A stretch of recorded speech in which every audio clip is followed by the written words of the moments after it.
আসসালামু আলাইকুম। এই প্লেলিস্টে আমরা শিখব রেইনফোর্সড কনক্রিট, যাকে কিনা রেইনফোর্সড সিমেন্ট কনক্রিটও বলা হয়, সংক্ষেপে আরসি বা আরসিসি বলা হয়। তো আমরা মোটামুটি সবাই কনক্রিট সম্পর্কে কিছু না কিছু জানি। কনক্রিট মেইনলি হচ্ছে স্টোন লাইক ম্যাটেরিয়াল, যার ভিতরে আমরা সঠিক প্রপোর্শনে সিমেন্ট, অ্যাগ্রিগেট, গ্রাভেল এসব অ্যাড করি, সাথে আমরা পানিও মিক্স করি, করে আমরা একটা বিভিন্ন টাইপের শেপ এটাকে প্রদান করতে পারি। এখন এই কনক্রিটের ভিতরে যদি আমরা রেইনফোর্সমেন্ট অ্যাড করি, তাহলে সেটা হয় রেইনফোর্সড কনক্রিট। রেইনফোর্সমেন্টের জন্য আমরা ইউজুয়ালি স্টিলের যে আমাদের রাউন্ড রডগুলো আছে সেগুলো ইউজ করে থাকি। কিন্তু কথা হলো, কেন ইউজ করে থাকি, এটা একটা ব্যাপার। তো আমরা সেটা বোঝার জন্য আমরা শুধুমাত্র চিন্তা করি, আমাদের কাছে কনক্রিট আছে, এখন কনক্রিটের আমরা একটা বিম তৈরি করলাম। এই ফিগারে আমাদের যে বিম আছে সেটা আমাদের শুধুমাত্র কনক্রিটে তৈরি। তো এই বিমের যদি আমরা লঙ্গিটিউডিনাল সেকশন এবং ক্রস সেকশন নেই, তাহলে কেমন হবে? তো লঙ্গিটিউডিনাল সেকশন নেওয়ার জন্য আমাদের কি করতে হবে? আমাদেরকে এই বরাবর কাটতে হবে এবং এই পাশ থেকে আমাদেরকে সেটা দেখতে হবে। তাহলে দেখতে কেমন দেখায়? এরকম দেখায়। আর যদি আমরা ক্রস সেকশন নেই, তাহলে কি করতে হবে? আমাদেরকে এই বরাবর কাটতে হবে। তাহলে ফিগারটা দেখা যাবে কিছুটা এইরকম। তো এই বিমের উপরে যদি আমরা এক্সটার্নাল লোড দেই, তাহলে অবশ্যই কি, মানে যদি আমরা এইখানে লোড দিই, তাহলে কি হবে? এটার একটা ডিফরমেশন ঘটবে। সাপোজ আগে ছিল বিমটা এইরকম, পরে হয়ে গেল এইরকম। তো আমরা এই বিমের উপরের পার্টে আমরা কি দেখতেছি? উপরের পার্টে আমাদের ঘটছে কম্প্রেশন, কিন্তু নিচের পার্টে আমাদের কি ঘটছে? টেনশন।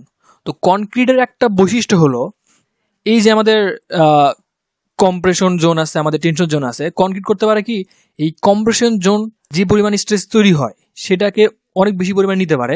সেই তুলনায় টেনশনের কারণে যে স্ট্রেস হয় সেটা নিতে পারে না। দেখা যায় যে উপরের পার্ট আমাদের সহি সালামতি আছে, কিন্তু নিচের পার্টে আমাদের কি হয়? ক্র্যাক দেখা যায়। মানে কি, কনক্রিট কম্প্রেশন জোনে খুব ভালো কাজ করে, কিন্তু আমাদের টেনশন জোনে খুব একটা ভালো কাজ করে না। কিন্তু এই জায়গাতে যদি আমরা, যে জায়গাতে আমাদের ক্র্যাক ঘটতেছে, মানে আমাদের টেনশন জোনে যে আমাদের ক্র্যাক ঘটতেছে, এই জায়গাতে যদি আমরা স্টিলের রড অ্যাড করে দিই, তাহলে কিন্তু এই ক্র্যাকগুলো আর ডেভেলপ হবে না। কারণ এর স্টিলের স্ট্রেস নেওয়ার ক্ষমতা কনক্রিটের চাইতে অনেক বেশি। তো আমরা সেই স্টিলের রড কই লাগাবো? অবশ্যই যেখানে আমাদের টেনশন।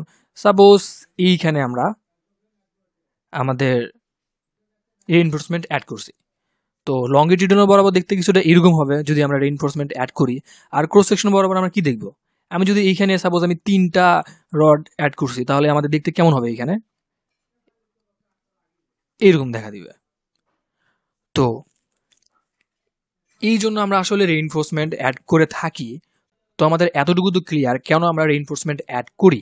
তো এটাকে কিভাবে করতে হয়, কি পরিমাণে করতে হয়, এই সব কিছু সম্পর্কে, আবার আমাদের এই যে বিম আছে, এই বিমে আমাদের কেন এই সব সময় বড় হয় এবং বি তার থেকে ছোট হয়, এই সব কিছু সম্পর্কে আমরা আলোচনা করব। আরসিসি এর এই প্লেলিস্টে ইনশাআল্লাহ আমরা এই সম্পর্কে ডিটেলসে জানবো, বলতে গেলে একেবারে স্ক্র্যাচ থেকে শুরু করব। তো আরসিসি পড়ার ক্ষেত্রে আমরা বেশ বেশ অনেক জায়গাতে আমরা দেখি যে স্ট্রেস, স্ট্রেন, স্ট্রেংথ এই ব্যাপারগুলো। তো আমাদের সবার আগে উচিত এই জিনিসগুলোকে আমাদের রিকল করে নেওয়া। তো সবার আগে আমরা জানি স্ট্রেংথ জিনিসটা কি। The ability of a material to withstand a load without fracture is called strength. Suppose এইটা আমাদের বিম। তো এই বিমের উপরে আমি এক্সটার্নাল লোড দিচ্ছি। আমি প্রথমে লোড দিছি সাপোজ 70 নিউটন। এই বিম যেমন ছিল তেমনই আছে। আমি 80 দিছি, যেমন ছিল তেমনই আছে। আমি 89 দিছি, যেমন ছিল তেমনই আছে। কিন্তু যেই আমি 90 নিউটন দিছি, দেখা যাচ্ছে যে এখানে আমাদের আছে ফ্র্যাকচার হচ্ছে, ফ্র্যাকচার শুরু হয়েছে। তো এই যে 90 নিউটন, এটা এমনিতেই বললাম আমি, সাপোজ 90 বা ওটা অন্য কোনো কিছু নাম্বার হতে পারে। তো এই যে নাম্বার, এই অ্যামাউন্টের লোড যাওয়ার পরে কিন্তু এখানে ফ্র্যাকচার শুরু হয়েছে। তো এটাই হচ্ছে এই বিমের বা এই ম্যাটেরিয়ালের জন্য স্ট্রেংথ। মানে যতক্ষণ পর্যন্ত লোড নিতে পারবে উইদাউট এনি ফ্র্যাকচার, সেটাই হচ্ছে স্ট্রেংথ। এবার আমরা আসি স্ট্রেসের ক্ষেত্রে। এবার আসা যাক স্ট্রেসের ক্ষেত্রে।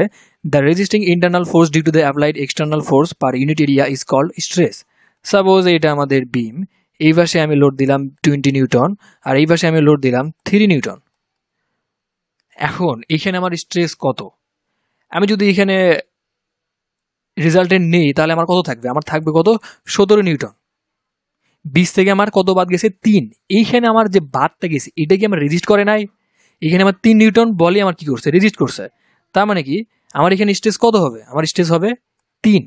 যদি এমন হতো যে সাপোজ আমি এখানে দিচ্ছি 18 নিউটন আর এই পাশে আমি দিচ্ছি 4 নিউটন, তাহলে আমার রেজিস্ট করতো কতটুকু? 4 নিউটনই আমার রেজিস্ট করতো, তখন আমার স্ট্রেস হতো 4 নিউটন।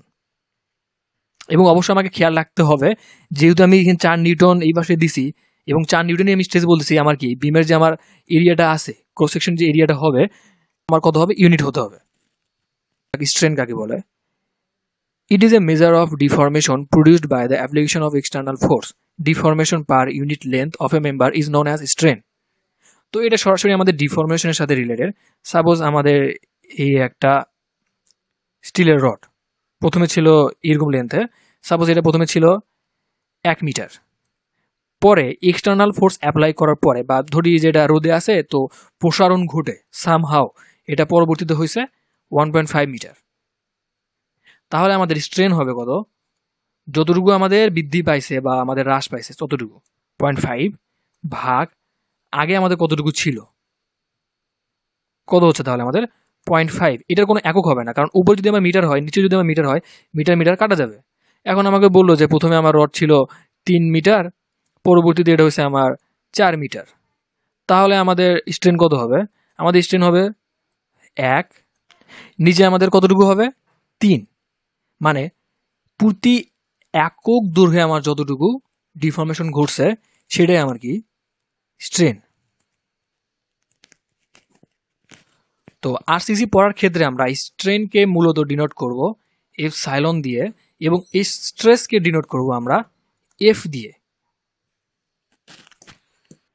তো এইখানে আমরা আবার লক্ষ্য করি এই পয়েন্টে আমাদের স্ট্রেসের মান কত? 10। এই পয়েন্টে আমাদের স্ট্রেসের মান কত? 20।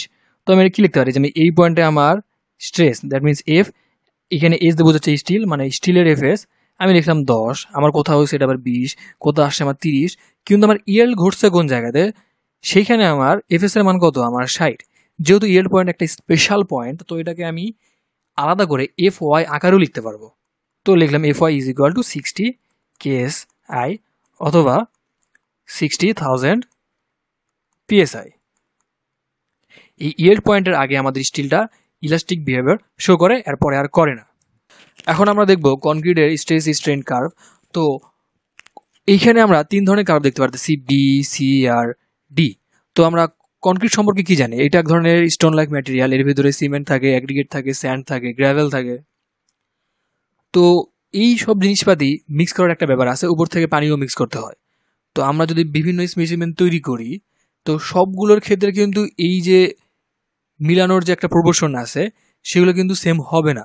সেই ক্ষেত্রে দেখা যাবে যে বিভিন্ন প্রপোর্শনে তৈরি করা বিভিন্ন স্পেসিমেনের উপরে আমরা যদি টেস্ট করি, আমাদের এই ডেটাগুলো আলাদা আলাদা আসবে, তখন আমাদের এই কার্ভগুলো কি হবে? আলাদা আলাদা হবে। এখানেও 3টা আলাদা আলাদা কার্ভ দেখতে পারতেছি, কিন্তু এটা ওই প্রপোর্শন মিক্স করার জন্য আসলে না। এই 3টা আমাদের আসছে লোড অ্যাপ্লাই করার পদ্ধতির উপরে। আমরা যদি আমাদের বি কার্ভটা দিকে নজর দেই, এই বি কার্ভটা আসলে আসছে সাপোজ এই আমাদের স্পেসিমেন, এটার উপরে আমরা এক্সিয়াল লোড অ্যাপ্লাই করছি। এখন এই ক্ষেত্রে যে আমরা লোড অ্যাপ্লাই করছি এটা অনেক ফাস্ট অ্যাপ্লাই করছি, মানে লোড যে পরিমাণ অ্যাপ্লাই করছি সেই লোডটাই খুব দ্রুত অ্যাপ্লাই করছি, সেই ক্ষেত্রে আমরা আমাদের এই বি কার্ভটা পাইছি। কিন্তু বাস্তবে যেসব আমাদের স্ট্রাকচার আছে সেইখানে কিন্তু এত দ্রুত আমরা লোড অ্যাপ্লাই হতে দেখি না। ওইখানে কিন্তু বলতে গেলে মোটামুটি চলনসই একটা স্লো রেটে আমাদের লোড অ্যাপ্লাই হয়। এখন আমাদের যে সি কার্ভটা আছে সেটা হচ্ছে এইরকম, সাপোজ এই স্পেসিমেনের উপরে লোড অ্যাপ্লাই হয়েছে কিন্তু স্লো রেটে অ্যাপ্লাই হয়েছে, সেই ক্ষেত্রে আমরা কি পাই? আমাদের এই সি কার্ভটা। আবার এইখানে আমাদের ডি কার্ভটা আসলে কি? এই যে আমরা একটাতে খুব ফাস্ট আর একটাতে আমরা খুব স্লো রেটে আমরা লোড অ্যাপ্লাই করছি, আমরা যদি এই দুইটাকেই মেনটেন করি, অর্থাৎ ফাস্টও অ্যাপ্লাই করি আবার স্লো অ্যাপ্লাই করি, সেই ক্ষেত্রে আমরা পাবো কি? ডি কার্ভটা পাবো। এখানে ডট ডট দেওয়া আছে, এটা আরো পরবর্তীতে এক্সটেন্ড হবে। আমরা যদি বি আর সি এর দিকে দেখি, এখানে আমাদের স্ট্রেনের মান কত আসে আসলে? 0.001, 0.002, 0.003। বলতে গেলে রেঞ্জটা মোটামুটি আনুমানিকের আশেপাশে ঘোরাফেরা করে। কিন্তু যখন আমাদের এই ডি কার্ভটা আসবে, এটার রেঞ্জ আসবে আসলে তখন 0. অর্থাৎ ডি কার্ভের জন্য আমাদের রেঞ্জ হবে 0.005। এই কার্ভের দিকে দেখলে আমরা দেখতে পারবো যে এইখানে আমাদের একটা সর্বোচ্চ স্ট্রেসের মান আছে। সাপোজ এইখানে আমাদের হচ্ছে এফসির মান কত, এখানে আমার এফসির মান হচ্ছে 1 KSI, একটু উপরে গেলে আমরা পাইতেছি 2 KSI, তার উপরে আমাদের 3 KSI। তো একটা পর্যায়ে আমি এফসির মান পাইতেছি কত, 4 KSI। এটা আমাদের সাপোজ এই অ্যাটলিস্ট এই এক্সপেরিমেন্টে আমাদের সর্বোচ্চ মান। এখন যেহেতু এটা একটা সর্বোচ্চ মান, তো এটা একটা স্পেশাল ব্যাপার সেবার আছে, তো এটাকে আমরা ডিনোট করব এফসি প্রাইম দিয়ে 4 KSI। এখন এই তিনটা আমাদের না হয় সেম টাইপের স্পেসিমেন, কিন্তু যখন আমরা আলাদা প্রপোর্শনে এই সিমেন্ট অ্যাগ্রিগেট এগুলো মিক্স করব, তখন কিন্তু আমাদের সমস্ত স্ট্রেস স্ট্রেংথ সেম হবে না। তখন কিন্তু এফসি প্রাইমের মান ডিফার করতে পারে। এটা হতেই পারে আমাদের 3000 KSI, হতেই পারে এটা আমাদের 4500 KSI, এটা হতেই পারে। এখন এই গ্রাফগুলোতে লক্ষ্য করার বিষয় হলো, এই গ্রাফ কিন্তু পুরোটা কিন্তু আমাদের প্রপোর্শনাল ওয়েতে যায় নাই। যদি আমাদের সর্বোচ্চ মান, স্ট্রেসের সর্বোচ্চ মান আমাদের যদি এফসি প্রাইম হয়, দেখা যাবে যে এটার হাফ, আনুমানিক হাফ পর্যন্ত আমাদের কি প্রপোর্শনাল বা ইলাস্টিক বিহেভিয়ার দেখায়। এফসি প্রাইম ভাগ 2 এই লিমিট পর্যন্ত আমাদের কি প্রপোর্শনাল। আবার এখানে আমাদের যে এফসি প্রাইমের মান আমরা পাইছি সেটা হচ্ছে 4000, এটা বিভিন্ন জায়গায় বিভিন্ন রকম হতে পারে।